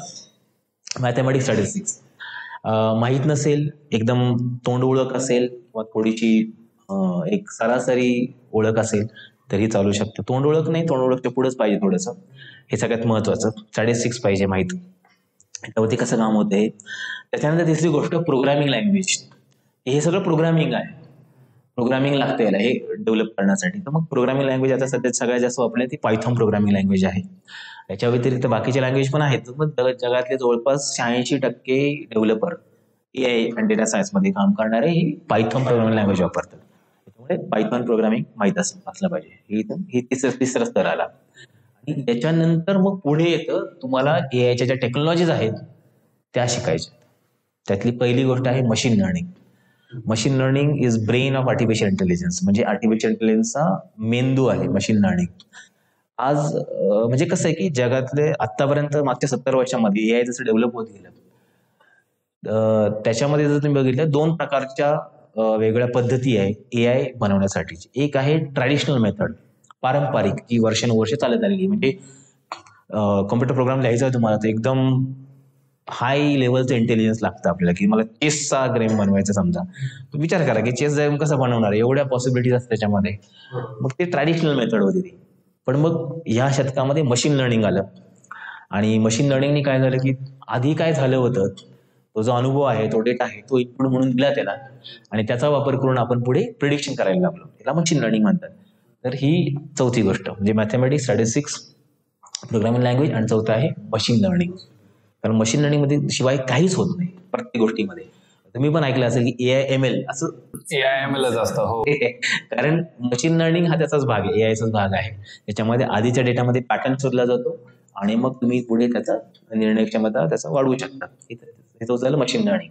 आणि मशीन लर्निंग नंतर मग एआयच्या टेक्नॉलॉजी येतात. म्हणजे तुम्हाला जर ChatGPT सारखं नॅचरल लँग्वेज प्रोसेसिंगचं प्रोडक्ट बनायचं असेल तर तुम्हाला NLP माहित पाहिजे.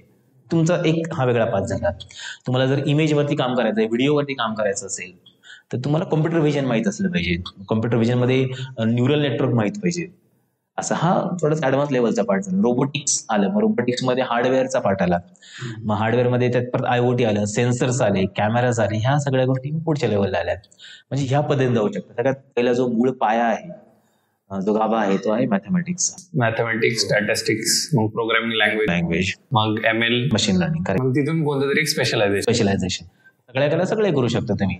मशीन लर्निंग पर्यंत एक चांगलं तुम्हाला जे काय म्हणतात इंटरेस्ट तयार झाला त्याच्यामध्ये चांगला, तर मग तुम्ही कोणत्याही मार्गाने जा, काही समस्या येत नाही. कारण जवळपास सगळ्या गोष्टी ह्या अशा एकमेकांना जोडलेल्या आहेत.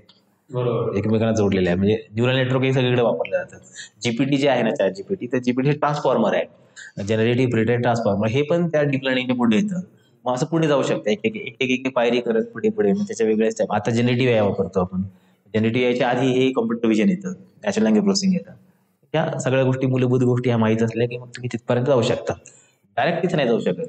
बऱ्याचदा काय होतं, म्हणजे एक उदाहरण सांगतो मी. एका विद्यार्थ्याने मला फोन केला होता, कोणातरी रेफरन्स मला फोन केला, सर मी AI सगळं केलंय म्हणे.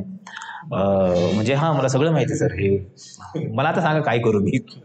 म्हटलं तुला काय काय माहिती. त्याने ते टूल्सची नावं सांगितली की मला हे वापरता येतं, ते वापरता येतं, ते वापरता येतं. तू टूल्स वापरलेले आहेत, बरं ठीक आहे, मग तुला मशीन लर्निंग माहिती आहे का? नाही म्हणे सर मला मशीन लर्निंग नाही माहिती. म्हटलं मला समजलं. म्हटलं यांनी फक्त टूल्स वापरलेले आहेत. टूल्स वापरून एखादं डेव्हलपमेंट करणं याला AI डेव्हलपर म्हणत नाही, AI इंजिनियर नाही म्हणत. टूल कोणी वापरू शकतं, पण त्याला बनवता आलं पाहिजे, हे लक्षात घ्या. पण बनवता आलं असेल, बनवायचं असेल, आपण मी इंजिनियर म्हणून सांगितलं की मला AI बनवायचं आहे, त्या केसमध्ये तुम्हाला काय करायचं आहे, बरोबर आहे. मग त्याला सांगितलं की मी बाळा आधी मशीन लर्निंग शिक. मशीन लर्निंग शिकलं की तुला आयडिया येईल की आर्टिफिशियल इंटेलिजन्स नक्की कसं काम करतं. तुला एकदा समजलं की मी स्वतःचं उत्पादन, स्वतःचं प्रोडक्ट तयार करू शकतो, असं करायचं आहे. मी ह्या पद्धतीने ते जावं लागेल. मग त्यासाठी मशीन लर्निंग त्यानं गरजेचं आहे. बऱ्याच जणांना असं वाटतं की मी हे AIचं टूल वापरलं, मी AI प्रोग्रामर झालो. अशी गोष्ट नाहीये. AIचे टूल वापरणं वेगळं आणि AIची प्रोग्रामिंग करणं हे वेगळं आहे. हो महत्वाचं आहे. बऱ्याच जणांना असं वाटतं, म्हणजे मी इंजिनिअरिंगच्या मुलांकडे बघतो ना बऱ्याचदा, मग ते AIचे टूल्स वगैरे वापरत असतात आणि सांगतात की आम्हाला AI येतंय. नाही बाळांनो, म्हणजे AI येत नाही तुम्हाला प्रोग्रामिंग करता आली पाहिजे. त्यासाठी हे सगळं करा. कारण हे कशासाठी, कारण भविष्यामध्ये जाऊन एखादी गोष्ट तुम्हाला बदलावी लागली, कसं बदलणार, नाही बदलू शकत. तुम्हाला त्यातलं आतमध्ये काय हे माहित असलं गरजेचं आहे ना. इंजिनियरचं काम काय असतं किंवा डेव्हलपरचं, त्याला ते बदलता आलं पाहिजे. त्याला वापरणारा वेगळा आहे, हा आपल्याला बदलता आलं पाहिजे, नवीन तयार करता आलं पाहिजे. त्यासाठी हे सगळं आपण याच्याबद्दल बोललो की पोरांचा रोडमॅप कसा असलं पाहिजे टेक्निकल मध्ये जायला. तुम्ही डेटा सायन्स मध्ये कसे आला? डेटा सायन्स किंवा AI मध्ये मशीन लर्निंग चालेल. दोन्हीमध्ये कॉमन गोष्ट आहे मशीन लर्निंग. 2012 मध्ये मी ऍक्च्युली इंजिनिअरिंगच्या मुलांना शिकवत होतो आधी नाशिकला. तर 2012 मध्ये पुणे विद्यापीठाने एक विषय मशीन लर्निंग IT ब्रँचला सगळ्यात पहिल्यांदा आणला होता. 2012 मध्ये IT लाच होता फक्त तो, आणि पूर्ण महाराष्ट्रामध्ये दुसऱ्या कोणत्याच विद्यापीठामध्ये तो विषय नव्हता. तर मग कोणत्याच शिक्षकांनी तो विषय घेतला नाही आणि शेवटी माझ्याकडे आला. फायनल इयरला पहिल्या सेमिस्टरला होता मशीन लर्निंग. मग मी सुरुवात केली, काय हो मशीन लर्निंग बघूया. ऐकलं होतं थोडंसं याच्याबद्दल की बऱ्यापैकी रायझिंग टेक्नॉलॉजी आहे. मी वाचायला सुरुवात केली. त्यावेळेस काही इंटरनेटवरती काही माहिती उपलब्ध नव्हती आणि पुस्तकही नव्हती. पुस्तक एकच होतं, एक टॉम मिशेल नावाचे लेखक आहेत, त्यांनी 1996-97 मध्ये मशीन लर्निंग नावाचं पुस्तक लिहिलेलं आहे की त्याच्यात त्यांनी पूर्ण सगळं मॅथमॅटिकल दिलंय की नक्की काय असतं, डेटामध्ये तुम्ही पॅटर्न कसा शोधायचा, कोणते कोणते अल्गोरिथम्स आहेत. हे तिथे एक PDF भेटली मला, त्यात वाचायला सुरुवात केली. सगळं डोक्याच्या बाहेर, म्हणजे सगळं गणित होतं, पूर्ण मॅथमॅटिक्स पहिलं शेवटपर्यंत. म्हणजे काही समजत नव्हतं की काय फॉर्म्युला, काय कुठं वापरत होतं. पण मी तरी थोडं थोडं समजून घ्यायचा प्रयत्न केला की हे. नंतर मला असं वाटलं की कुठून हा विषय घेतला. मला समजत नाही, काय मुलांना काय सांगणार आहे. पण मी तरी बऱ्यापैकी कधी एकदा तर 12-1 वाजेपर्यंत जाऊन काही ना काहीतरी शोधायचा प्रयत्न करते की नक्की काय आहे. मग त्यातून मी थोडं शोधलं. त्यावेळेस R नावाची लँग्वेज होती, पायथॉन पण होती, पायथॉनमध्ये लायब्ररी नव्हत्या एवढ्या. R मध्ये बऱ्यापैकी मशीन लर्निंगच्या लायब्ररी होत्या. मी थोडं करून बघायला लागलं की हे होतंय का R प्रोग्रामिंग लँग्वेजमध्ये. तर थोडं कळायला लागलं. तेव्हा ते का लागलं, कारण प्रोग्रामिंगनी त्याचं इनपुट आउटपुट समजायचं की हा असं आलं, असं आउटपुट येते, म्हणजे हा याच्यामध्ये असं मॅथमॅटिकल काहीतरी होतंय म्हणून ते इनपुट आउटपुट काढतंय, असं थोडं समजायला लागलं. मग त्यावेळेस मी त्यांना मुलांना शिकवलं, पण मग शेवटी 6 युनिट संपल्यानंतर मला पण थोडासा इंटरेस्ट आला त्याच्यामध्ये, की हे काहीतरी वेगळं दिसतंय, याच्यात आणखी काहीतरी करण्याची, डीपमध्ये करण्याची गरज आहे असं वाटलं मला. आणि मग त्याच्यामध्ये मी थोडं काम चालू केलं. मग दुसऱ्या वर्षी पण मी तो विषय शिकवला आणि तो विषय कोणालाच नव्हता त्यावेळेस, म्हणजे IT ला होता फक्त, कॉम्प्युटर लाईन नव्हता, दुसऱ्या कोणत्याच ब्रँचला, दुसऱ्या विद्यापीठात पण नव्हता. मग मला थोडं समजलं ते. आणि मग मी थोडं त्याच्यानंतर डेटावरती काम करायला सुरुवात केली 2014 मध्ये. मग डेटा सायन्स समजलं थोडं, मग त्याच्यात पण R लँग्वेजच होती, त्यातून हळूहळू येवायला लागलं. आणि मग नंतर जसं AI बूम मध्ये आलं 2015-16 नंतर, मग तेव्हा पण समजलं की ह्या AIच्या प्रत्येक अल्गोरिदम मागे मशीन लर्निंगच वापरत आहेत. मग ते थोडंसं आणखी आणखी इंटरेस्ट वाढला की आता AI शिकायचं म्हणजे आपल्याला मशीन लर्निंग शिकावंच लागणार आहे. मग थोडी अजून माहिती जमा केली. तेव्हा थोडी पुस्तकं पण आली होती. एक पॅक्ट पब्लिकेशन म्हणून आहे, खूप फेमस आहे टेक्निकलमध्ये, त्यांची काही पुस्तकं मला मिळाली ऑनलाईन. मग त्यातून मी वाचलं. मग त्याच्यात त्यांनी काही काही लेखकांनी अशा गोष्टी सहज सोप्या करून सांगितल्या होत्या. म्हणजे एकदम साधं उदाहरण देतो मी, की डिसिजन ट्री नावाचं एक मशीन लर्निंगचं अल्गोरिदम आहे. मॅथमॅटिकली त्यांनी दिले त्या पुस्तकामध्ये. पहिल्या मी टॉम मिशेल सांगितलं, त्यात एवढं किचकट होतं काही समजलं नाही, त्यांनी सोपं करून सांगितलं होतं की काय असतं. आपण कसं विचार करतो, समजा माझ्या हातामध्ये 5 जॉब ऑफर आहेत, तर त्यातली मला एकच निवडायची आहे, तर मी माझा प्राधान्यक्रम ठरवतो. मला सगळ्यात पहिलं काय महत्वाचं, समजा मला सगळ्यात पहिलं महत्वाची सॅलरी आहे, मला कमीत कमी 1 लाख सॅलरी पाहिजे, तर 5 पैकी 3 जण मला 1 लाख सॅलरी देतात, मी तिघांवरती विचार करेल, 2 सोडून देईल. माझं दुसरं प्राधान्य काय आहे, की समजा मला डिस्टन्स, माझ्या घरापासून किती अंतर आहे हे मला घ्यायचं असेल, तर मी 10 किलोमीटर ठरवलं समजा. मग 10 किलोमीटरमध्ये 3 पैकी 2च आहे, मग 1 सोडून देईल. त्यांनी असं सांगितलं होतं. मग याला काय म्हणतात, डिसिजन ट्री. आणि मग हे मॅथमॅटिकली कसं लिहायचं, असं लिहायचं. मग ते मला समजायला लागलं हळूहळू. अरे म्हणजे काय आहे की आर्टिफिशियल इंटेलिजन्सचा प्रत्येक गोष्ट मशीन लर्निंगशी निगडीत आहे.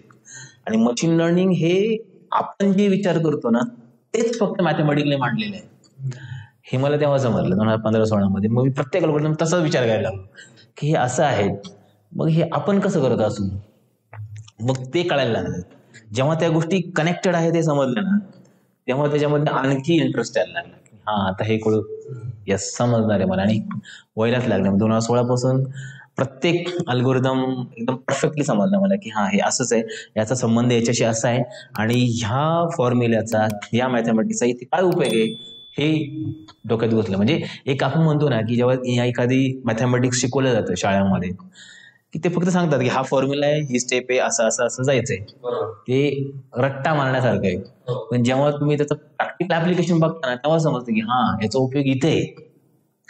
बरेचसे मीम्स असतात बघा, मला आयुष्यात कधीच समजलं नाही की मी साईन कॉस कधी कशासाठी वापरायचं, कुठे वापरायचं, हे अजूनही बऱ्याच समजत नाही. मला माहिती आहे कुठे वापरायचं हे, कारण माझं ऍप्लिकेशन म्हणते की इथं वापरलं ना उपयोग इथंच होणार आहे. हे जेव्हा समजलं ना, ते डोक्यातच मला कळालं. मग नंतर डेटा सायन्स आणि बाकीचं काहीच नाहीये, तुम्हाला मशीन लर्निंग समजणं महत्वाचं आहे. ते एकदा समजलं, मग AI मधले बाकीचे अल्गोरिदम पण जवळपास तसेच आहेत. मग ते समजायला लागले. त्या काळामध्ये जे रिसोर्सेस होते ना, इंटरनेटवरती किंवा पुस्तकांच्या स्वरूपामध्ये, एवढे नव्हते. पण आज एवढे आहेत ना, फक्त आपण आपली शिकण्याची इच्छाशक्ती पाहिजे, एवढं आहे. म्हणजे कोणत्याही प्रकारची डिग्री न घेता तुम्ही डिग्रीपेक्षा जास्त ज्ञान इंटरनेटद्वारे घेऊ शकता, एवढं आहे. ती सुरुवात तेव्हा झाली होती. 13 वर्ष झाली आज त्याला. मग आज माझ्या डोक्यात एवढं फिट बसलेलं आहे ते. नवीन टेक्नॉलॉजी जरी आली तरी ते आपण सहज शिकू शकतो, एवढा आत्मविश्वास आला त्याच्यामुळे. आपण ते तेवढे प्रयत्न केले होते त्यावेळेस. पण मग असं आहे, म्हणजे बऱ्याचदा असं होतं की म्हणजे मी स्वतः माझा अनुभव बघितला की मुलं काय करतात, सुरुवातीला नाही समजलं ते सोडून, हे आपल्या डोक्याच्या बाहेर आहे, मॅथमॅटिक्स म्हणजे आपल्या डोक्याच्या बाहेर आहे असं समज जास्तीत जास्त. बरोबर आहे, पण तसं नसतंच ऍक्च्युली. हे माझं स्वतःच्या अनुभवातून सांगतो. ही गोष्ट नाही समजायला तुम्हाला जुळून बघा कुठं काय आहे काय. आता ChatGPTचा वापर करा, त्याला सांगा मला हे सिम्प्लिफाय करून दे म्हणून, ते करून देईल तुम्हाला सिम्प्लिफाय. आणि खूप चांगले पण देतं. मी बऱ्याचदा सांगतो की मला असं असं उदाहरण पाहिजे, ते बरोबर तसं डेटा बनवून देतं, उदाहरण पण करून देतं, आणि एकदम वेल क्युरेटेड असतं एकदम. एवढी साधनं उपलब्ध असताना आपण ते शिकायला पाहिजे. म्हणजे ती सुरुवाती 13 वर्षापासून झाली होती. आज याची कोणती नवीन टेक्नॉलॉजी आली ते असं वाटतं आपल्याला शिकायलाच पाहिजे. जेनेटिव्ह AI आले शिकायलाच पाहिजे, LLM आलं शिकायलाच पाहिजे असं. आणि ती सवय होऊन गेलेली आहे सेल्फ लर्निंगची अशा पद्धतीने. AIचा जसा तुमचा प्रवास राहिला आहे, एक जर्नलिझमचा पण तुमचा थोडासा प्रवास राहिलेला आहे असं मी वाचलं. हो. जर्नलिझमचा तुमचा संबंध कसा आला आणि कसं आहे जर्नलिझम आणि टेक्नॉलॉजी सोबत कसा चाललंय? त्याच्या मागे जे माझे मामा आहेत ते सकाळमध्ये पत्रकार होते आणि नंतर मग ते पुण्यनगरी जे वर्तमानपत्र आहे त्याचे उपसंपादक पण होते. तर बऱ्याचदा असं व्हायचं की सुरुवातीला त्यांनी सांगितलेल्या बातम्या मी लिहून द्यायचो की अशी अशी बातमी आहे, ही लिही. मी ती लिहायचो बातम्या. मला हळूहळू सवय व्हायला लागली की हा हे असं लिहायचं असतं, इथे हा शब्द वापरायचा असतो. मग मग हे सर्व मला इंटरेस्ट यायला लागला. मी बऱ्याचशा मी स्वतःच करायचो. मी लेख लिहायला लागलो वर्तमानपत्रामध्ये. युवा सकाळ नावाचा त्यावेळेस एक वर्तमानपत्र होतं, सकाळनेच काढलं होतं युवकांसाठी.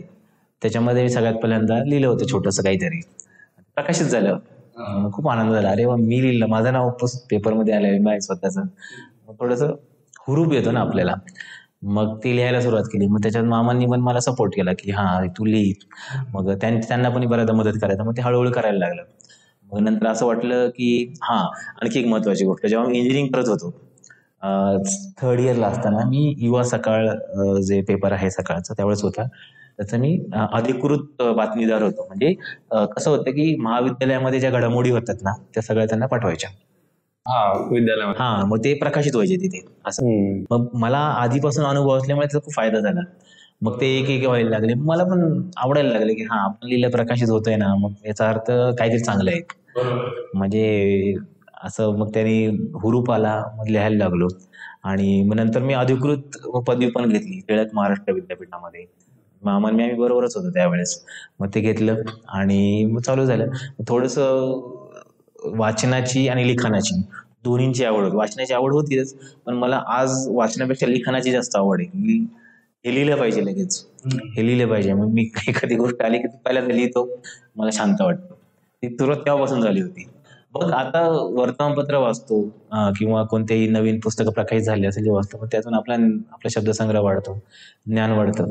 अशा पद्धतीने आजही ते चालू आहे. आता मी काही कुठे पत्रकारितेमध्ये वगैरे नाहीये, कोणत्याच क्षेत्रामध्ये पत्रकारितेत नाहीये, पण लिखाण चालू आहे. प्रकाशनाच्या क्षेत्रामध्ये मात्र आहे. म्हणजे माझी पत्नी स्वतः प्रकाशिका आहे. तिला मदत करायचं काम, थोडंसं सूचना देण्याचं काम, सूचना म्हणजे सजेशन्स म्हणून आपण ते घेण्याचं, त्यानंतर तेवढं काम करत असतो. त्या व्यतिरिक्त मग तंत्रज्ञानावरची गोष्टी चालूच आहेत. मी स्वतः एक पुस्तक लिहिलंय, बिट्स अँड बाईट्स नावाचं. आता टेक्निकल पुस्तक ते तुम्ही मराठीत लिहिलंय आणि टेक्निकल बाबतीत सगळ्या गोष्टी जास्तीत जास्त इंग्रजीच आहेत. मग तुम्हाला कशी अडचण आली होती की टेक्निकल जेव्हा तुम्ही मराठीत मांडायला गेला? तसं पाहिलं ना तर याच्यात अडचण नाहीये. म्हणजे जर तुम्ही नवीन पहिल्यांदाच लिहायला लागत असाल आता, तर थोडीशी अडचण येऊ शकते. त्या काळामध्ये कसं होतं की ते पुस्तक 2009 मध्ये लिहिलं, 2012 मध्ये लिहिलं ते.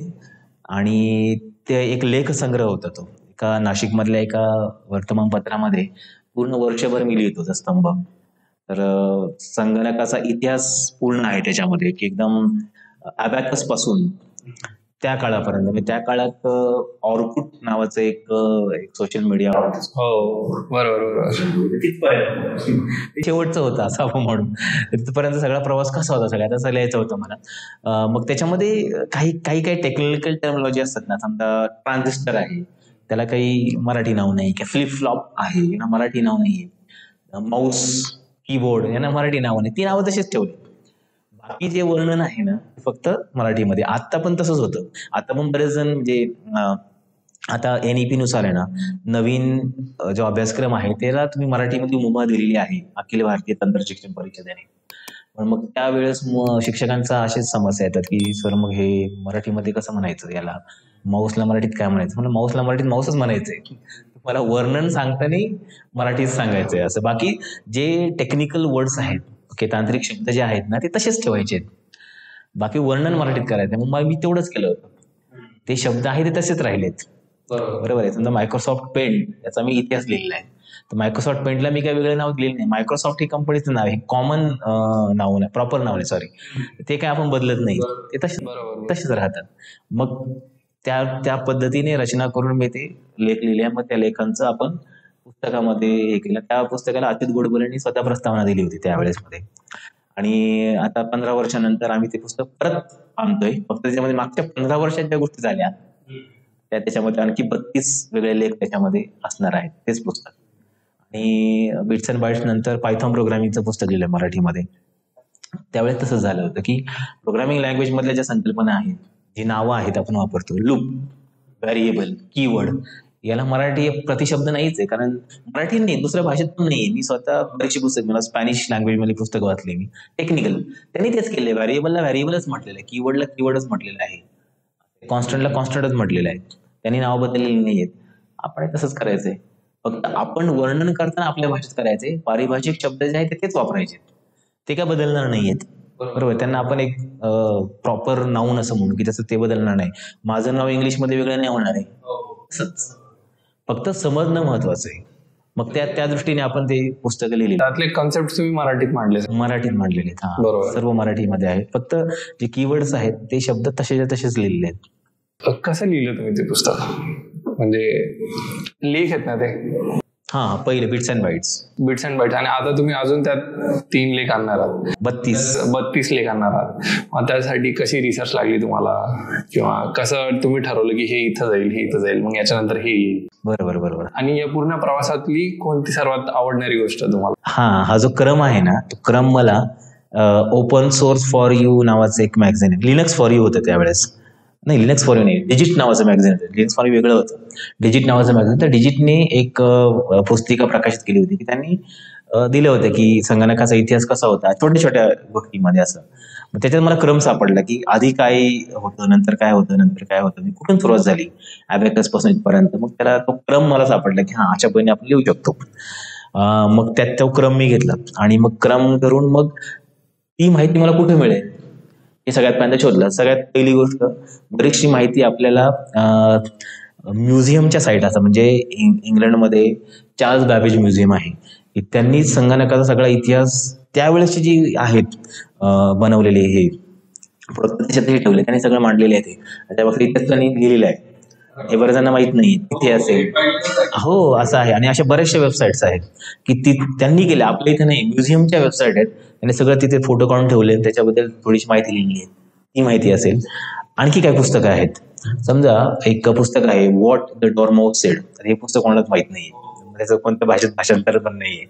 म्हणजे 20व्या शतकामध्ये संगणक कसा प्रगत होत गेला अशी त्यांनी एक मस्त माहिती लिहिली आहे. त्या पुस्तकामध्ये पण बऱ्याचशा गोष्टी, अशी इंग्रजीमध्ये अशी काही पुस्तकं आहेत, जी पुस्तकं मी शोधली आणि मग त्यातून मला ही माहिती होत मिळाली. ही इंग्रजी पुस्तकं आणि म्युझियमच्या वेबसाईट्स याच्यामध्ये असं म्हणून अधिकृत माहिती जी होती ती सापडली. आणि मग ती मी मराठीमध्ये माझ्या भाषेमध्ये मांडली. आणि त्याच्यामध्ये पण त्याला मर्यादा होत्या की एक जो लेख आहे तो 250 शब्दांपर्यंतच पाहिजे. मग कोणती माहिती महत्वाची आणि कोणती नाही हे आपण ठरवायचं. मग त्यानुसार ते एक लिहित गेला. आणि प्रत्येक आठवड्यामध्ये 6 लेख असायचे आणि प्रत्येक आठवड्यात 6 लेख, असे 306 लेख झाले एकूण, 300 ते 306 पर्यंत.